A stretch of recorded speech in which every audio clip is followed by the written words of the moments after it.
Ladies and gentlemen, my name is Salmeen Ansari and I welcome you back to another fantastic episode of Contourcast Podcast for Life Season 3.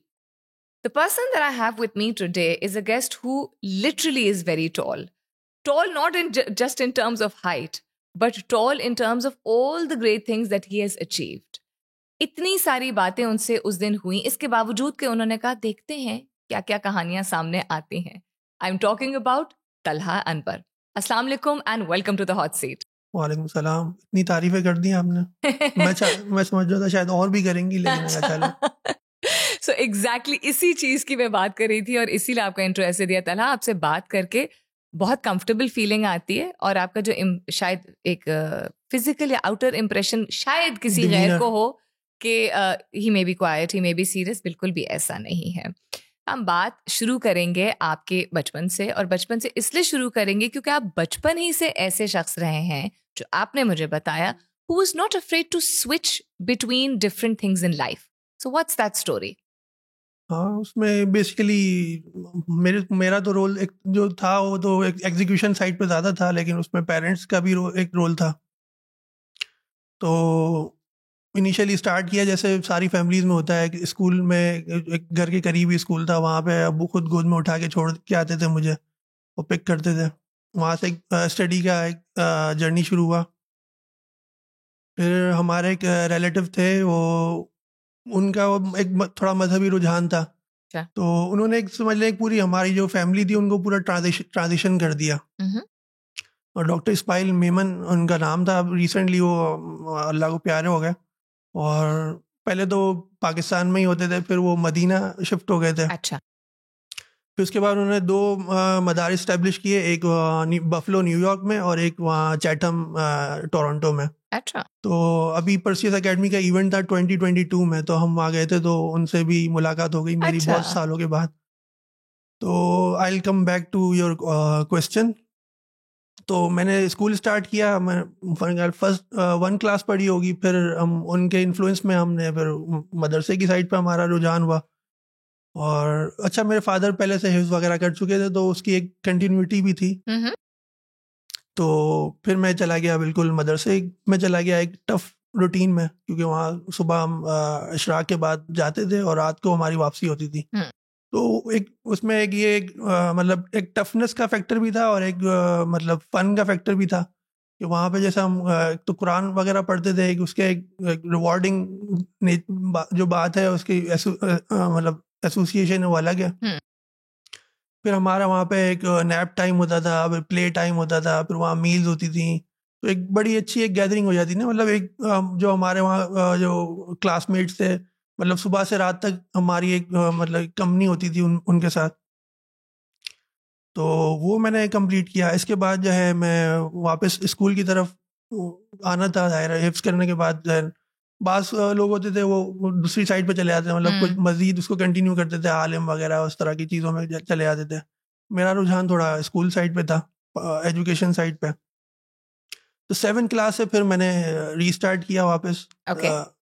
फिर उस वक्त थोड़ा मैंने pick करने में थोड़ा मुझे टाइम लगा, लेकिन इवेंचुअली जो है मैं एक जो नॉर्मल जिस तरह से स्टूडेंट्स पढ़ते हैं मैं उसी ट्रैक पे ही आ गया. और हिफ्स करने का फ़ायदा एक मुझे ये हुआ था कि मतलब मुझे एफर्ट बहुत कम करनी पड़ती थी as compare to an average student. मतलब अगर उसको कोई चीज़ लर्न करने में 2 घंटे लग रहे हैं तो मैं ईजिली वो 1-1.5 घंटे में कर सकता था. फोकस इम्प्रूव हो जाता है. या आई डोंट नो, वो उसमें कोई अल्लाह की तरफ से था, कोई रिलीजियस फैक्टर था, या कोई उस प्रैक्टिस के बाद कोई इंसान का मतलब माइंडसेट या वो एक इम्प्रूव हो जाता है, मतलब कैपेबिलिटीज. तो लेकिन था उसके साथ मैं लेजी भी था, तो अगर वो 4 घंटे लगा रहे होते थे तो मैं 1 घंटा ही लगाता था. अच्छा, ओके. तो फिर मेरे जो ग्रेड्स वगैरह थे वो एवरेज ही होते थे. अच्छा, ओके. तो हमारी रिहाइश भी थी वहाँ, मतलब जब मेरा मैट्रिक कंप्लीट हो गया तो आदम जी कॉलेज के पास हमारी रिहाइश थी, तो मैं चाहता था कि चलो पैदल चल के कॉलेज चले जाएंगे. लेकिन क्योंकि ग्रेड्स इतने अच्छे नहीं थे तो वहाँ नहीं हुआ. फिर डीजे कॉलेज में एडमिशन हुआ मेरा. तो फिर जिस तरह से मतलब गवर्नमेंट कॉलेज में पढ़ाई होती है, मतलब कभी चले जाते थे कभी नहीं जाते थे. वहाँ पे भी दोस्त थे अच्छे, तो वो कंप्लीट किया। इसके बाद मैं वो इंटर मैंने किया प्री मेडिकल से। तो उस वक्त हमारे ख्वाब थे कि चलो हम डॉक्टर वगैरह बन जाएंगे। अच्छा। तो फिर इंटर में भी कुछ अच्छे ग्रेड्स नहीं आए। अच्छा। और फिर जो है ना चलो कॉमर्स साइड पे जाते हैं, वैसे भी मेमन फैमिली है और बिजनेस साइड पे हम लोग ज़्यादा होते हैं, तो हो सकता है कभी फिर दुकान में ही बैठ जाएं किसी, तो कॉमर्स में चले जाते हैं। तो उस वक्त फिर जो है वो बीकॉम किया, वो मतलब as compare to other student वो थोड़ा अच्छे नंबर से कर लिया। अच्छा, साथ साथ में एनसीआर में कंप्यूटर साइंस का डिप्लोमा भी किया। इससे पहले कंप्यूटर को हाथ नहीं लगाया था, मतलब अच्छा। कजन्स वगैरह थे उनके पास कंप्यूटर होता था, तो वो देख के हम तो फैसिनेट करता था कि यार ये हमें भी कुछ टाइम मिलना चाहिए कीबोर्ड पे, गेम में खेल लें हम थोड़ा। तो उसके बाद फिर ज़ेबिस में अप्लाई किया बीकॉम के बाद। पहले मैं गया तो मतलब एक दोस्त वगैरह थे, उन्होंने कहा यार आईबीए जो है ना वहाँ पे अप्लाई करते हैं, उनका कोई प्रोग्राम था। तो उस हमने किया, लेकिन वो उनका एक प्रोग्राम उस तरह से था कि BBMIS, तो उसका अब इतना आइडिया नहीं था कि वो क्या पढ़ा रहे हैं क्या कर रहे हैं। तो नेचुरली वो वहाँ पे हुआ ही नहीं।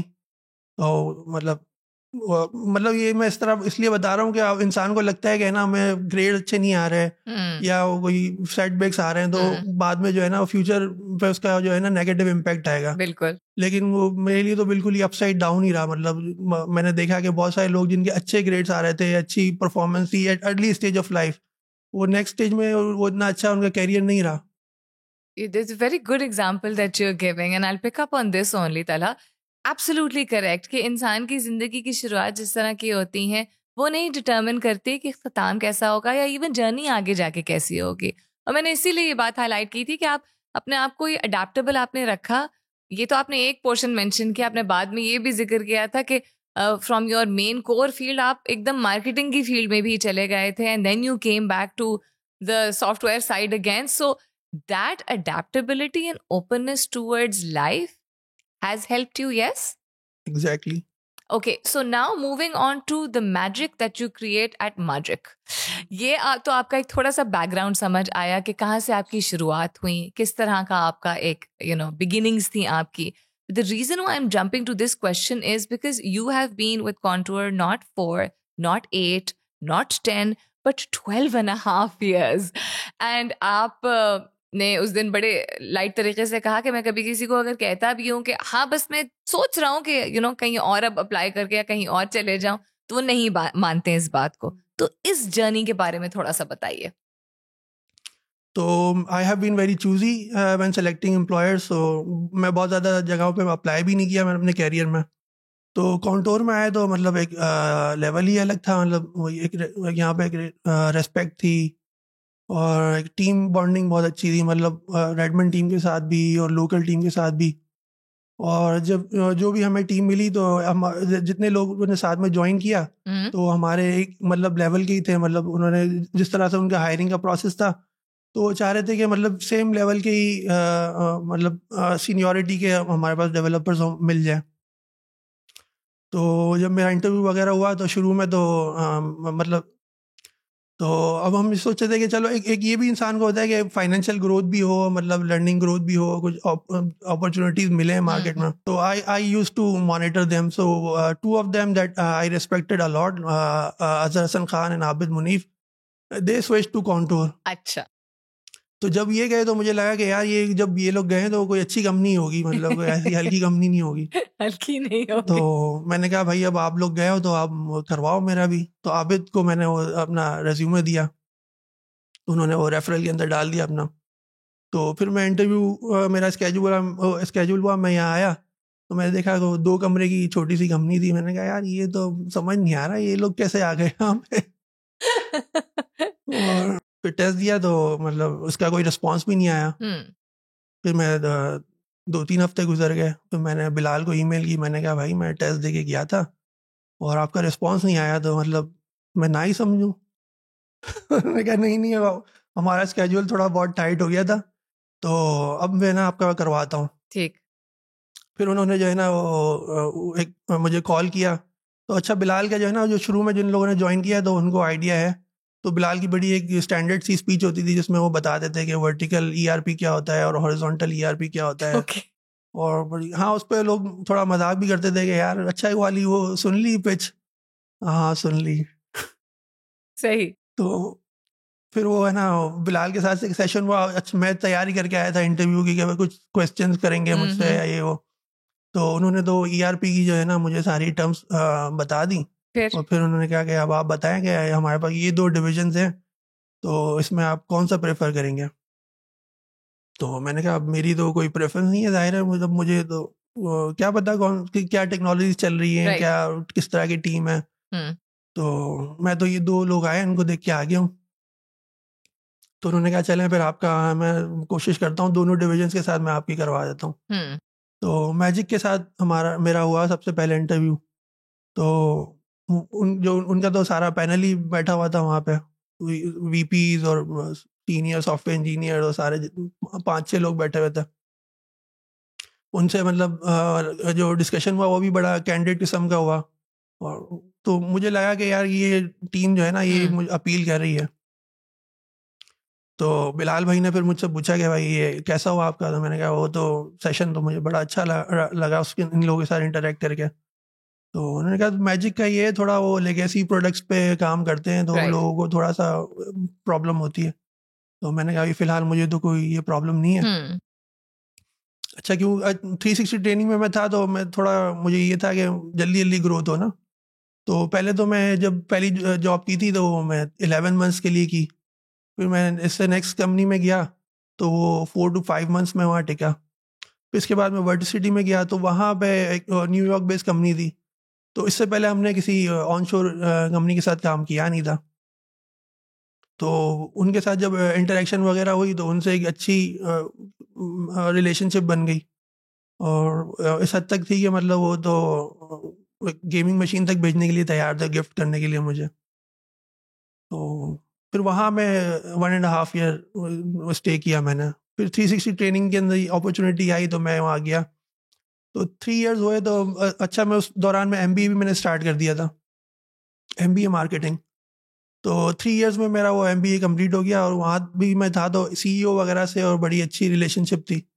तो मैंने इनको कहा कि भाई अब मैंने ये MBA किया है तो मैं चाह रहा हूँ कि अब मैं थोड़ा मार्केटिंग में जाऊँ। तो वो बड़े मतलब उन्होंने भी एक रिस्क लिया मेरे ऊपर। मतलब ये होता है ना कि एक बंदा है IT में है और डेवलपमेंट टीम में और बहुत अच्छी परफॉर्मेंस है तो हम उसको जो है ना वहाँ से हटा के उस ऐसी जगह पे डाल दें जो वहाँ पे खुद वो 0 से स्टार्ट कर रहा होगा। लेकिन उन्होंने ट्रस्ट किया मुझे। और लेकिन उन्होंने ये कहा कि जो VP है मार्केटिंग का एल्बर्ट लिली उसको तुम कन्विंस कर लो तो फिर तुम्हारा हो सकता है हिसाब किताब। तो मैंने कहा फिर कर लेते हैं, करवा दो मुझे। फिर एल्बर्ट लिली से मेरी काइंड ऑफ इंटरव्यू या डिस्कशन हुआ। तो वहाँ भी एक अच्छा एक लाइटर नोट पे मतलब डिस्कशन हुआ।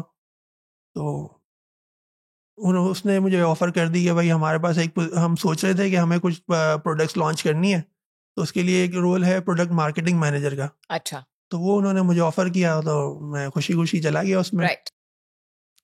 फिर वो 2 प्रोडक्ट्स थी उसकी लॉन्च पे हमने काफ़ी मतलब काम किया और हमने उस वक्त ये था कि हम जो इंटरनल टीम्स थी उसको उस पर हम वो रख भी नहीं रहे थे। हम लोग आउटसाइड से उसको आउटसोर्स करके उसको डेवलपमेंट वगैरह करवा रहे थे। ठीक है। तो एक वो भी एक एक्सपोजर मिला कि भाई चलो बाहर से हम जो है ना कॉन्ट्रैक्टर से किस तरह काम करें। पहले हम खुद डेवलपमेंट कर रहे होते थे, अब हम जो है वो कॉन्ट्रैक्टर से काम करके उसको बता रहे हैं कि भाई हमें ये फीचर्स चाहिए, इस तरह से चाहिए, हमें हमारी ये लॉन्च डेट है, हमारी ये प्रायोरिटीज़ हैं। तो वो एक अच्छा एक्सपोजर मिला। फिर एक उसमें हमने उसको 1 बाय 1 उनको लॉन्च किया। फिर उसकी मतलब मार्केटिंग उस पर किस तरह से कस्टमर्स आ रहे हैं, उनकी क्या लॉयल्टीज़ हैं, एक उसका एक्सपोजर मिला। फिर वो कुछ टाइम बाद ये हुआ कि एल्बर्ट लिली को ही उनको हुआ कि मैं अब है ना कोई और अपॉर्चुनिटीज़ देखूं। तो वो चले गए। तो फिर वो चीज़ें फिर हमें कुछ उस तरह से वो हम उनको कंटिन्यू नहीं किया, हमें रैप अप करनी पड़ी। तो उसका एक एडवांटेज मुझे ये हुआ कि मुझे मतलब एक और तरह की हमने पोजीशन क्रिएट की वहाँ पे, वेब डेवलपमेंट मैनेजर की। वो एक बज़ाहिर कहने का तो वेब डेवलपमेंट था लेकिन उसमें बहुत सारी चीज़ें, उसमें एक अम्ब्रेला थी पूरी। उसमें कोलेटरल मार्केटिंग थी, हमारी डिजिटल मार्केटिंग थी, फिर SEO वगैरह की चीज़ें थी बहुत सारी, तो पूरी एक इतनी बड़ी टीम थी वो, उसमें हमारे कुछ वेब डेवलपर्स भी थे और SEO के एक्सपर्ट्स भी थे। तो उनसे एक तो उनके नेचर ऑफ वर्क और एटीट्यूड्स अलग थे, उनसे मतलब सीखने का बहुत मिलता था। So I'm so glad that you shared the fact that Bilal की extended speech हुआ करती थी, and I love the way you said कि 2 कमरे का ऑफिस, because really इंसान शायद अगर 10-12 साल पहले देखे तो कॉन्टूर तब क्या था और अब क्या है, एक तो ये बहुत फर्क है। दूसरा, ये आपने बहुत इंटरेस्टिंग चीज जो शेयर की, which I think is a good learning lesson for people. कौन कहता है कि टेक फील्ड से ताल्लुक रखने वाले लोग एक्सपेरिमेंट नहीं करते हैं? आपने तो कंप्लीटली चेंज किया ना अपना field. You went into product marketing, correct? And then you came back to dev also. Yeah. So and go ahead. Yeah, so I was trying to come back to जहाँ पे हम ये टूट गया, मतलब वो एक स्टोरी थी कि मैं प्रोडक्ट मार्केटिंग मैनेजर बन गया. Right. तो वहाँ मैंने एटलीस्ट अराउंड 3 years वहाँ पे मैंने स्पेंड किए. और फिर जब ये हुआ कि भाई हमारे जब कुछ कॉलीग्स ने यहाँ पे कॉन्टोर ज्वाइन किया, तो फिर मुझे यहाँ इंटरेस्ट हुआ यहाँ पे. राइट. तो बिलाल का जो क्वेश्चन था कि भाई अब आप कौन से डिवीजन में जाएंगे या कौन सी टाइटल वगैरह से रिलेटेड, तो उस वक्त मैं फिर वो मेरी कोई प्रेफरेंस नहीं थी. मतलब वहाँ पे तो मैं मैनेजर की पोजीशन पे था. राइट. लेकिन उसमें मैनेजर में थोड़ा सा चैलेंज ये होता है कि अब आप कोई आपके टीम मेंबर्स कोई गलती कर रहे हैं तो उसके लिए भी आप अकाउंटेबल हैं. और वो अच्छा काम करते तो उसकी अप्रिसिएशन भी मिलती थी. लेकिन एक प्रेशर होता है इंसान के ऊपर. तो मैं थोड़ा सा चाह रहा था कि अब मैं जो, क्योंकि नेचर भी होती है इंसान की, मैं थोड़ा प्रोग्रामिंग साइड की मैं डेवलपमेंट की एक नेचर थी, तो मैं उसको मिस करता था. अच्छा. तो okay. मैं चाह रहा था कि अब मैं किसी तरह वापस डेवलपमेंट में चले जाऊं. अच्छा. और मुझे लग रहा था कि यहाँ पे कुछ मार्केटिंग में ना कोई पैसे वैसे भी मेरे कोई खास बनने वाले नहीं है. ओके. हाँ. तो फिर मैं यहाँ आया तो बिलाल ने मुझसे पूछा कि भाई है ना, जब मेरे सारा इंटरव्यू वगैरह सारा क्लियर हो गया, तो बिलाल ने पूछा कि भाई अब आप जो है ना वहाँ मैनेजर थे, और जो लोग टीम में ज्वाइन कर रहे हैं वो ऑलमोस्ट सिमिलर एक्सपीरियंस लेवल पे ही हैं, बल्कि 1-2 लोग तो मेरे से ज़्यादा एक्सपीरियंस लेवल के भी थे. तो ऐसा तो नहीं हुआ कि हम आपको जो है ना अगर मतलब सीनियर सॉफ्टवेयर इंजीनियर की पोजीशन ऑफर करें तो आप जो है ना वो ज्वाइन नहीं करोगे. तो मैंने कहा नहीं, मेरी ऐसी कोई प्रेफरेंस नहीं है, तो मैं किसी भी पोजीशन पे ज्वाइन कर लूँगा. मतलब हाँ. तो असल मेरा एम ये है कि मैं दोबारा डेवलपमेंट साइड पे आना चाह रहा हूँ. तो उन्होंने कहा ठीक है. फिर इंटरेस्टिंगली उन्होंने मुझे टीम लीड की पोजीशन ही ऑफर करी. ओके. और मैं ज्वाइन कर लिया. तो फिर जब ज्वाइन किया तो मुझे पता चला कि भाई यहाँ पे टीम लीड के लिए बिल्डिंग में एक पार्किंग भी होती है. तो मैंने कहा चलो ये अच्छा हो गया, ये मुझे पता होता तो मैं पहले से ही उनको बोल देता कि मैं टीम लीड ही आऊँगा, मैं इसके अलावा नहीं आऊँगा. क्योंकि वहाँ जो पिछली कंपनी में थे वहाँ पार्किंग का एक बड़ा चैलेंज होता था. मतलब हम सुबह इधर उधर कहीं कोने खांचे में गाड़ी पार्क करके आते थे, फिर शाम को दोबारा नीचे जाते थे और उसको के लिए अच्छा स्पॉट ढूंढते थे, क्योंकि रात को देर तक बैठना होता था. मॉर्निंग पर्सन तो मैं शुरू से हुई नहीं. मतलब मदरसा तो चलो हमने सुबह सुबह कर लिया, इसके बाद स्कूल जो था मेरा इवनिंग शिफ्ट का था. इसलिए तो जब मैंने जो पहली 2 जॉब्स की तो वो 9 to 5 या इस तरह की सेटिंग्स में थी. तो उसमें भी एक इंटरेस्टिंग स्टोरी है कि जब बैकरसॉफ्ट में था मैं, तो वहाँ पे पॉलिसी ये थी कि है ना अगर आप 9 से 9:15 तक ग्रेस टाइम होता था उनका, 9:15 के बाद आप आएंगे तो आपको पहले से इन्फॉर्म करना पड़ेगा कॉल करके. अच्छा. तो मेरी रोज़ की रूटीन यही थी कि मैं उठता था, मैं कॉल करता था उनको कि आज मैं लेट हो जाऊँगा, और फिर मैं ऑफिस जाता था. My God. तो मैं पॉलिसी वायलेट करता ही नहीं था, तो मुझे कोई उसकी पेनल्टी नहीं लगती थी. लेकिन मेरी रोज़ की रूटीन ऑलमोस्ट बन गई थी. तो वहाँ लेट सीटिंग होती थी तो टिपिकली तो वो फिर उसको इग्नोर भी कर देते थे कि चलो ये बंदा आखिर में तो चलो 2-3 घंटे एक्स्ट्रा बैठ ही जाता है. तो यहाँ पे ये फिर डेफिनेटली एक फायदा कि ना पार्किंग भी मिल गई, ठीक है, फिर एक टीम लीड की अभी आपको पोजीशन मिल गई, और 9 बजे भी हाजिरी नहीं लगानी पड़ी. Okay, so all in all a win win situation. अब इसको आगे लेके before talking about other fun incidents that happened, do tell us and explain technically what is it that you and your team do at Magic? We do magic. I know, that's what I said in the introduction. So when Magic guys hired us, so उन्होंने पहले Indonesia में भी इस तरह से team hire की थी. यार हमारा ये कॉन्टूर वाला जो इनिशिएटिव था वो तो उस वक्त तक था ही नहीं, आई गेस. तो इंडोनेशिया में जो उन्होंने टीम हायर की तो उनका एक्सपीरियंस बहुत अच्छा नहीं रहा और उनको रैप अप करना पड़ा. मतलब तो प्राइमरी इशू ये था कि कम्युनिकेशन का मतलब उनको इशू था। वो कहते थे कि भाई हम जो चीज़ बोल रहे होते थे वो समझते नहीं थे, या जो अपनी बात हमें समझा नहीं पाते थे। तो हमने ज्वाइन की ना, हमें उसका बड़ा एडवांटेज मिला। जब उन्होंने यहाँ पे स्टार्ट किया कॉन्टूर में, तो उनके थोड़ा सा वो फैक्टर भी था कि यार एक हम फेलियर इस में मतलब फेलियर से गुजर चुके हैं, तो अब ये पता नहीं सक्सेसफुल होंगे या नहीं होंगे।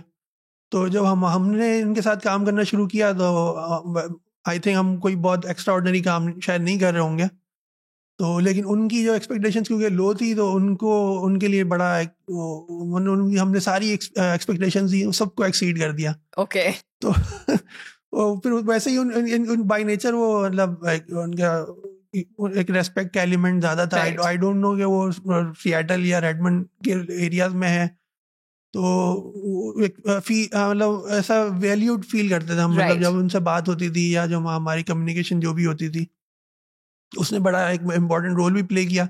मतलब बाकी डिवीजन से अगर आप कंपेयर करें, तो मैजिक में 6 लोग ऐसे हैं जिनका अभी 12 साल ऑलमोस्ट हो चुके हैं यहाँ पे। और दो बंदे ऐसे हैं जो मतलब जिन्होंने मुझसे पहले ज्वाइन किया, मुगी सिद्दीकी और अनस शेख। तो आई डोंट थिंक कि कोई और दूसरा डिवीजन होगा जिसमें इतना अरसे से लोग कैरी कर रहे होंगे, मतलब कंटिन्यू कर रहे होंगे। तो आई थिंक मेन तो यहाँ पे यही है। बाकी टीम के अंदर बड़ा एक फन एलिमेंट होता है, वो हम लोग यहाँ पे कर ही रहे होते हैं। मतलब हमारी जो व्हाट्सएप ग्रुप है उस पर काफ़ी तफरियाँ चल रही होती हैं। अब आजकल तो एआई आ गई है, तो उस पर लोग उसमें कुछ लिख देते हैं कि भाई साथ जो है ना बड़ा कंजूस है, ट्रीट नहीं देता। तो उस पर वो पूरा गाना बना के वो पूरा रैप के साथ वो डाल देता है। तो हमारी टीम में ही है एक अब्दुल्ला, तो आजकल उससे कोई मतलब उससे पंगा नहीं ले सकता। तो जिसने अब्दुल्ला को छेड़ दिया ना, तो बस उसके पूरी जो है ना गानों के साथ जो है ना उसकी वो आती है पोस्ट व्हाट्सएप पे। That's fun. So it's a very cordial and very understanding relationship with the team. And I think आप लोगों की onshore offshore दोनों की understanding भी काफी अच्छी रही है। इसी वजह से इतने अरसे से आप लोग बेहतर तरीके से काम कर सके हैं। आपने जिक्र किया था पर्सियस एकेडमी का भी और आपको जाने का मौका मिला, तो that opportunity and that experience must have definitely been different. Would you like to talk about it? Yep. तो ओवरऑल कॉन्टूर में काफ़ी एक्सपीरियंसेस मिले। मतलब हमने कभी इंटरनेशनल ट्रैवल नहीं किया था जब हमने ज्वाइन की, और मैजिक का क्योंकि वो टीम इंटरेक्शन पे बहुत फोकस था, तो उन्होंने पूरी टीम को वहाँ दुबई में जमा किया, क्योंकि वो कराची आने से डरते थे। अच्छा। उन दिनों में वो न्यूज़ भी इस तरह की चलती थी, तो फिर जिस तरह से हॉलीवुड और मतलब मेन स्ट्रीम मीडिया में प्रोजेक्ट करता है, और रियल पिक्चर होती नहीं है वो, मतलब थोड़ी सी उससे नेगेटिव होती है। तो जब उनसे शुरू में हम बात भी करते थे, उनको ऐसा लगता फीलिंग आती थी कि उनको लग रहा है कि पता नहीं हम कोई डेजर्ट में रह रहे हैं और ऊँटों में हम ट्रैवल कर रहे हैं। तो जब हम उनको यहाँ की बातें बता रहे थे, तो उनको थोड़ा तो फैसिनेट भी करता था। राइट। तो अच्छा, फिर ये जब शुरू में तो हमारा ये दुबई का एक टूर हुआ, वो उसमें एक काफ़ी मेमोरीज थी हमारी। फिर ये रिसेंटली पर्सियस एकेडमी में उन्होंने मुझे सेलेक्ट किया, तो मेरे जो मैनेजर था उसकी ईमेल आई कि यार ये हम सोच रहे हैं कि पर्सियस एकेडमी में तुम्हारा नाम दे दें, तुम्हें कोई इशू तो नहीं होगा, विलिंगनेस होगी? तो मैंने कहा व्हाई नॉट, मतलब एक्सपीरियंसेस के लिए हम तो दुनिया में आए, तो अगर वही मिल रहा है तो उससे अच्छी क्या बात है। तो वो लोग थोड़ा इतना विलिंगनेस उनकी नहीं होती। मतलब उनको ये होता है कि यार मतलब हम जाके क्या करेंगे, और हमारा काम जो है ना डिस्टर्ब हो जाएगा, फैमिली को टाइम नहीं दे सकेंगे। तो मैं तो मतलब हमारे यूजुअली मैं देखा है कि लोग ज़्यादा होते हैं विलिंग। तो फिर उसमें मैं अप्लाई किया, फिर उसमें डर होता है कि भाई वीज़ा मतलब एक्सेप्ट होगा नहीं होगा, तो उस प्रोसेस में चले गए। फिर उन दिनों में हम किसी को बताते भी नहीं है कि वही नज़र ही नहीं लग जाए और वो वीज़ा रिजेक्ट हो जाए हमारा। तो जब वीज़ा आ जाता है फिर हमने बताया कि हाँ भाई अब हम जा रहे हैं कनाडा। तो वो बहुत अच्छा एक्सपीरियंस रहा। मतलब क्योंकि बहुत सारे हमारे फ्रेंड्स वगैरह हैं, तो आईटी में तो हम यूजुअली ये होता है कि हमारे जो बहुत सारे क्लासमेट्स और कोलीग्स होते हैं वो ऑलरेडी बाहर जा चुके होते हैं अक्रॉस द वर्ल्ड। तो उसमें से कुछ रिलेटिव्स भी हैं वहाँ पे। तो एक लर्निंग का एक्सपेक्ट ये होता है, एक मतलब बॉन्डिंग का अलग एस्पेक्ट होता है। तो वहाँ पे हम गए तो बहुत सारे कोलीग्स जिनसे मतलब या फ्रेंड्स जिनसे बातचीत नहीं हुई थी उनसे कनेक्ट करने का मौका मिला। फिर मेरा एक कज़न है वो वहीं बफलो में ही रहता है। अच्छा। तो उसका वो वहाँ पे मदरसा वगैरह का भी कुछ सेटअप है वहाँ पे, टीचिंग का और एडमिनिस्ट्रेशन का। तो उसने कहा कि जब तुम आ रहे हो तो चलो फिर मैं ही आऊँगा तुमसे मिलने, क्योंकि वो यूएस की बॉर्डर हम क्रॉस नहीं कर सकते थे।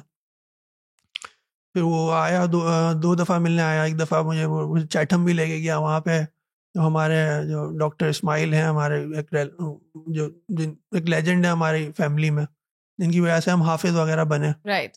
तो उनका वहाँ पे सेटअप था। तो वो ऑलमोस्ट 3 आवर्स ड्राइव थी फ्रॉम टोरंटो, तो वो हमने की। अच्छा, अब जब परसियस एकेडमी में थे ना, तो अब हम यहाँ तो नाइट रूटीन वाले हैं, वहाँ तो हम सुबह सुबह 6 बजे उठ जाते थे।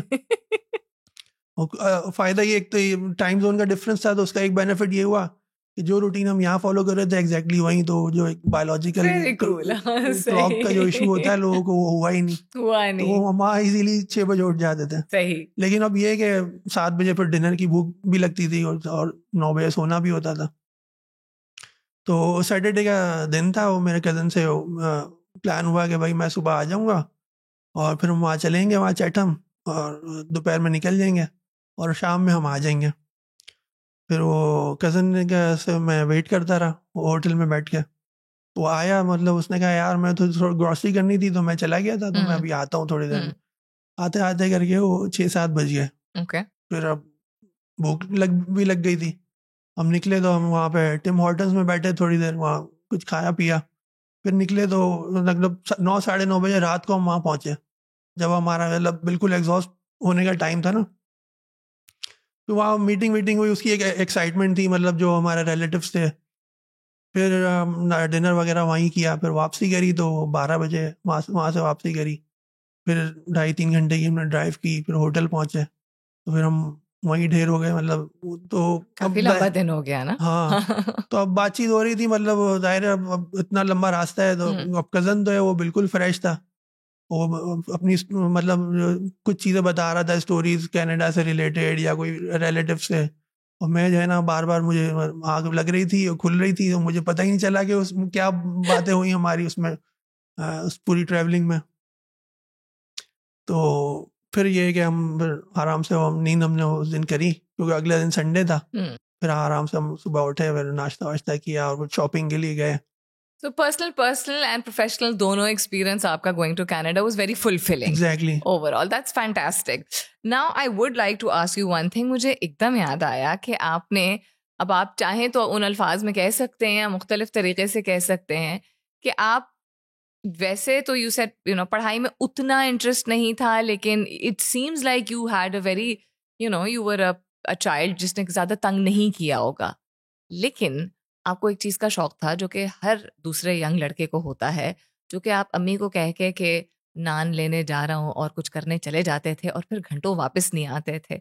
वो क्या था? तो ये था ना कि अब लड़के हैं तो दही भी लानी है, धनिया अगर कोई मंगवाए तो पुदीना लेके आना है, पुदीना मंगवाए तो धनिया लाना है। अब रास्ते में जिस साइड भी निकलते थे तो गली में बीच में हमारी वो रिहाइश थी, वो दोनों कोने पे जो है ना वो शॉप्स थी जहाँ पे वो आर्केड गेम्स होते थे। अब वो अगर रास्ते में आ जाए तो फिर अब इंसान को होता है कि चलो 10 मिनट कुछ तफरी कर ले बंदा, वहाँ फ्रेंड्स भी होते थे और फिर वो गेम खेलने की एक अपॉर्चुनिटी भी होती थी। फिर मैं 10 मिनट के लिए जाता था, वो मेरे लिए 10 मिनट होते नहीं थे, पता नहीं 2 घंटे बाद अम्मी कहाँ से आ जाती थी वो चप्पल वप्पल लेके। मिलते कैसे थे आप?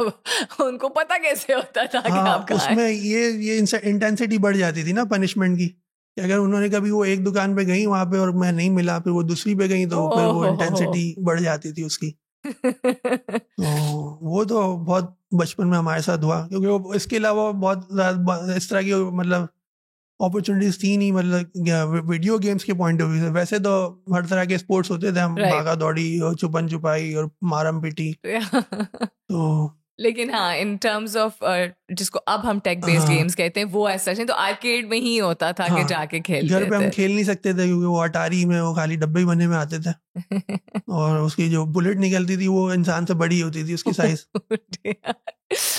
quite a few memories. मैंने जिक्र इस चीज का इसलिए किया because माशाल्लाह you are also a parent and you are the father of 4. So parenting at that time and parenting now, उसमें क्या बहुत फर्क है, थोड़ा फर्क है, या it's a balance of the past and the present now? Parenting में तो अब काफ़ी फ़र्क आ गया. मतलब हमने बचपन में देखा था कि हमारे पास बोरियत वाले फैक्टर ज़्यादा होते थे. कि अब घर में अगर बैठे हुए हैं तो कुछ है ही नहीं करने के लिए. पीटीवी पे वो कार्टून आता था, वो 4 बजे से शुरू हो गया, 4 बजे 5 मिनट में ख़त्म हो जाता था. इसके बाद कुछ नहीं कर सकते थे. और बाकी जो हमारे इंटरेस्ट की चीज़ें टीवी पे होती ही नहीं थी यूजुअली. फिर रिलेटिव्स के घर भी वैसे हम अक्सर चले आते हैं, लेकिन वो इतना कभी सेम एज के हों कज़न्स वगैरह तो अपील करता था. तो ननिहाल में तो चले उस तरह के कज़न्स थे मेरे, मतलब ददियाल में इस तरह का वो नहीं था हमारा. तो और हम अक्सर चले भी जाते थे, मतलब हमारे चाचा के करीब था तो हम अक्सर पैदल चले जाते हैं, वहाँ होके आ जाते हैं.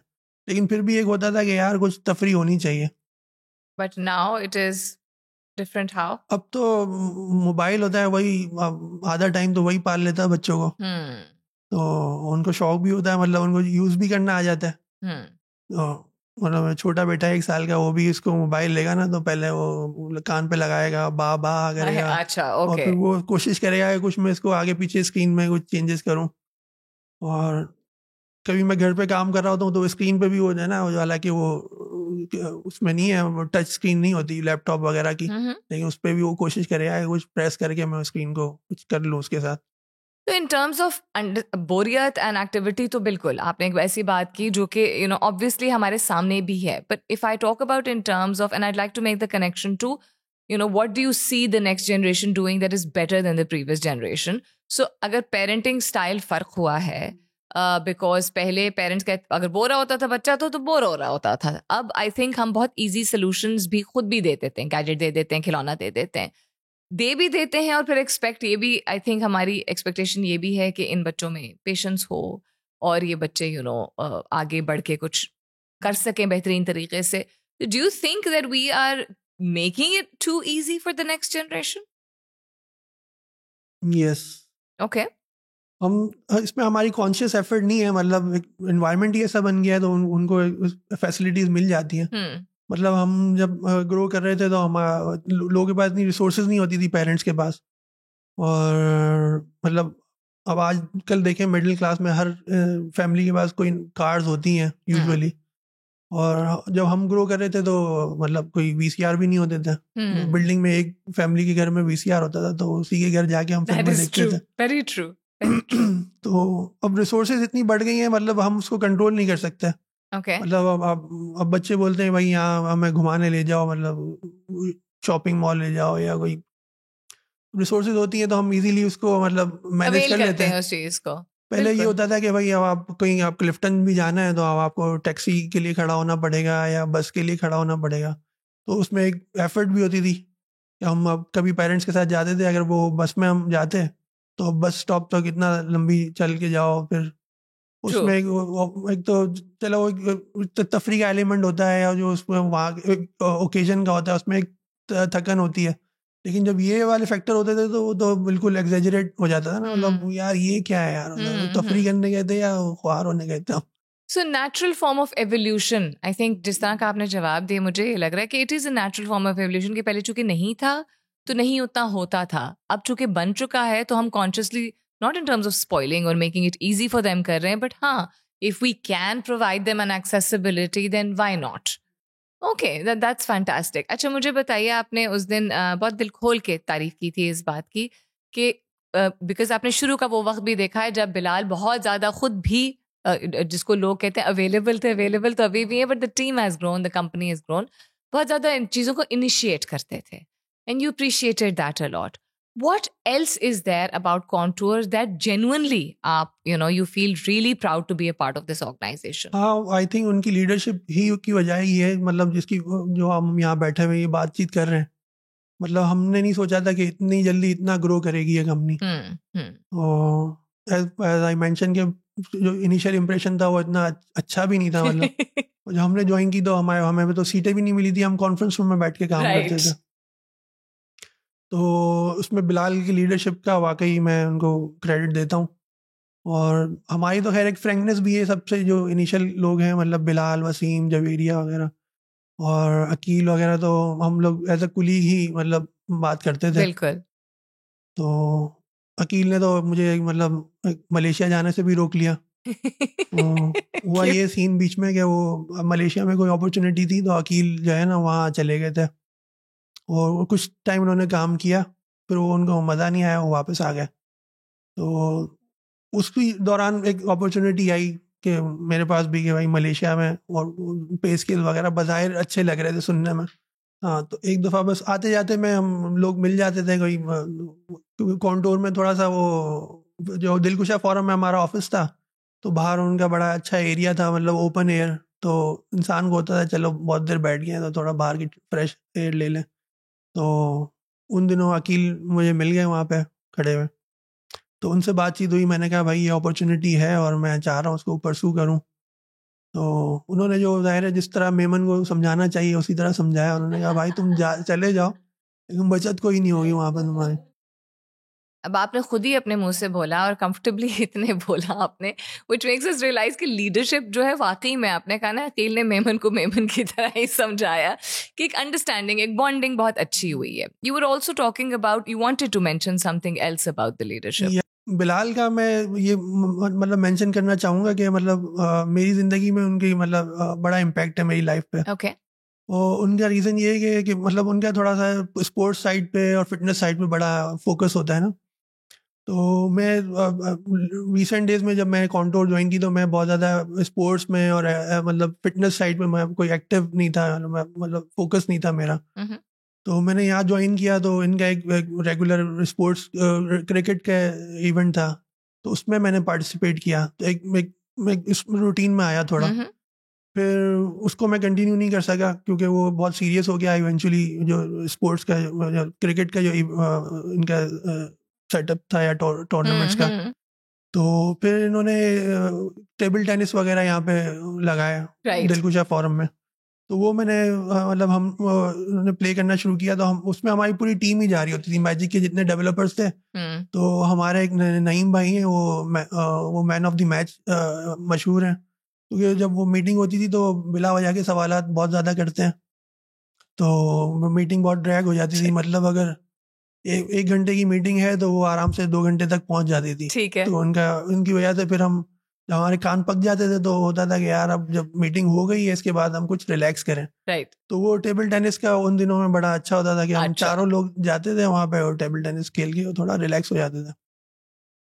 अच्छा, मुझे जो है ना माइग्रेन्स वगैरह का काफ़ी Yes. प्रॉब्लम थी। तो जब से मैंने ये टेबल टेनिस रेगुलर खेलना शुरू की तो मेरा माइग्रेन जो है ना ग्रेजुअली जो है वो कम हो गया, वो काफ़ी हद तक ख़त्म हो गया। और फिर इन्होंने, है ना, हम इनको बोलते रहे कि यार अब कोई जिम विम का भी कोई सेटअप बनाए यहाँ पे, राइट। कोई मशीन वगैरह लेके आए। तो उसको इन्होंने ऑनर किया, मतलब वो यहाँ पे प्रॉपर एक जिम का सेटअप दिलकुशा में बनाया।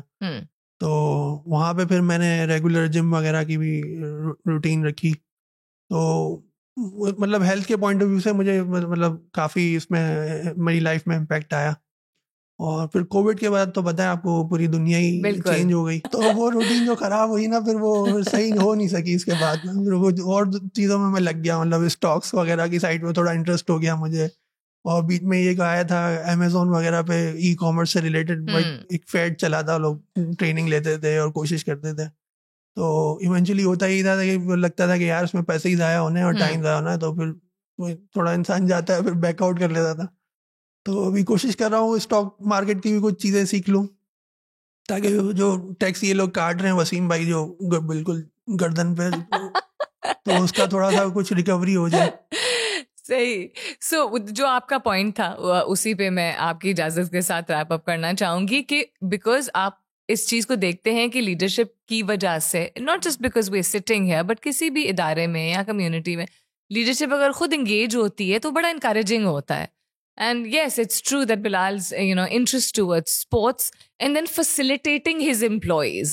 और इतनी आपने अच्छी बात शेयर की, I'd never heard of this and I'm sure, और भी लोग ट्राई करेंगे तो रिलेट कर पाएंगे कब आपकी फिजिकल अगर कोई ऐसी चीज होती है जो आपको बॉदर करती है, उसको मैं एलिमेंट नहीं कहूंगी, कंडीशन कहूंगी, वो स्पोर्ट्स और फिटनेस के थ्रू डेफिनेटली एड्रेस हो सकती है. तो आपने जिस तरह माइग्रेन का कहा, I am going to try table tennis now for sure. So thank you for sharing. बहुत बड़ा इशू था ये, ऑफ कोर्स वो काम, आपकी जिंदगी, सुकून, आपको जनरली स्ट्रेस होता है, you feel like you are under more pressure et cetera. So Talha, आपसे जाते जाते हम सवाल पूछेंगे, और सवाल है कि आप अपने अगले जो भी हमारा गेस्ट होगा या होगी उससे क्या चाहेंगे कि हम क्या सवाल पूछें? उनसे ये पूछा जा सकता है कि अगर आपके पास मतलब आपके पास फाइनेंसेस का कोई इशू नहीं है, मतलब you want to do anything you want in life, so what they will do. Interesting. So if you have no dikkat of finances, what is the one thing that you would really want to do in life? बिल्कुल ठीक है, noted Talha, and thank you so much. आपके वक्त का, आपकी story telling style का, और आपका जो बैकग्राउंड है उस सबको इकट्ठे हम आज लेके आ सके, उसका बहुत शुक्रिया. I really enjoyed the discussion and feeling like a celebrity. I'm so glad, because that was the purpose, कि आपको ऑनर किया जाए, सेलिब्रेट किया जाए, just like a celebrity. Yeah, there were a lot of things I could share or wanted to share, but we have such a limited time. So, but I hope if we continue this thing, or so maybe we can share more stories. Thank you so much for your time, Talha. Thank you. बहुत शुक्रिया. Ladies and gentlemen, that's it for today. Till next time, this is me, Salmeen Ansari, saying thank you and Allah Hafiz.